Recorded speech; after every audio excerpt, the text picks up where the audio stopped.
This is the sidewalk closed, use other side virtual tour in case anybody missed my show at 103 Allen. I'm gonna walk you through it, see what y'all missed. Here we got good old Tawana and Al Sharpton, young Al Sharpton, the real fat, majestic Al Sharpton that we miss, with Tawana Brawley, which was like one of my favorite headlines from the 80s. Her covering herself in shit and putting herself in a bag. It was probably one of the most bizarre things to happen on national television. Then we got Bernard Goetz, the subway vigilante. I had to burn his name out, Bernie, because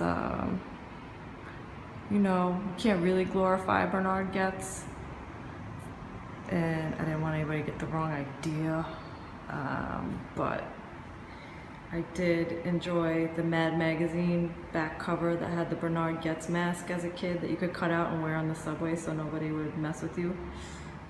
So again, all this stuff is just like weird stuff from New York in the 80s and 90s, because we got over here like how phone sex flyers would just cover the block everywhere you looked on St. Mark's. So this is a nod to 976 jugs, some hot titties. Then we got Fuck You, Jerry Price. This is my public diss track to one of my sister's ex-boyfriends that used to chase me down the block throwing beer cans at my head. And I'm still obviously tormented by that. And he also tried to kill my sister, which is not quite as funny.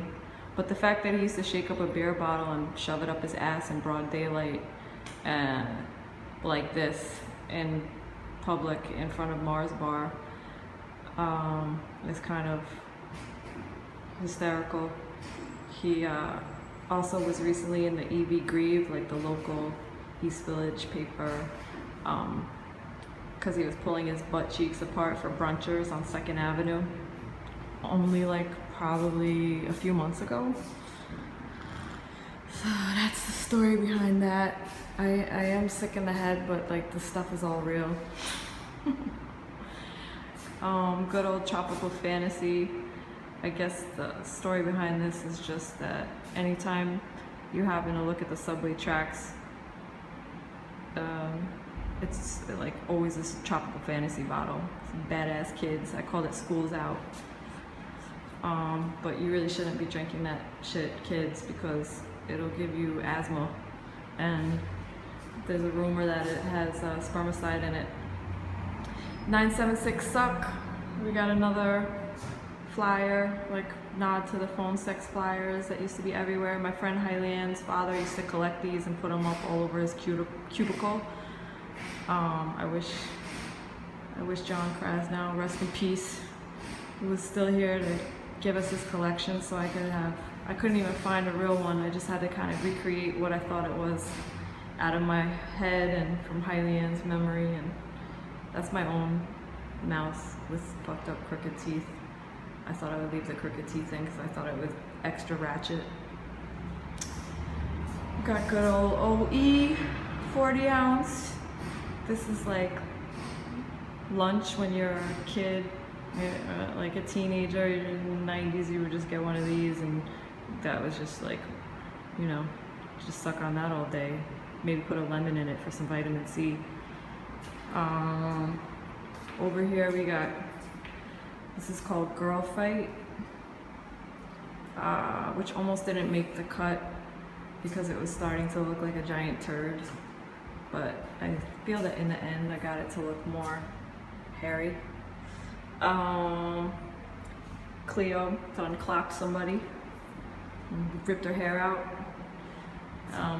this is just, you know, a nod to seeing a weave pole sitting on the sidewalk and a little bit of blood for extra gore.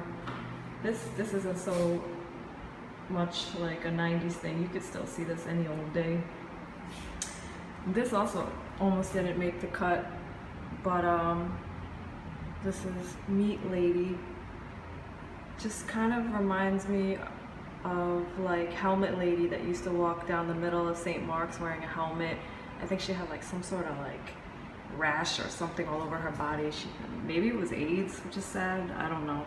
But maybe this is how this ends up tying into the sidewalk clothes, use other side theme, just crazy motherfuckers you might see on the block. This is a little bit more from an imaginative perspective. I don't know what I'm talking about anymore. I'm just really glad that it's done, son. Anyway, hope you enjoyed my virtual tour, bitches. Have a good one, and yeah, I'll see you in my next show, hopefully. Peace.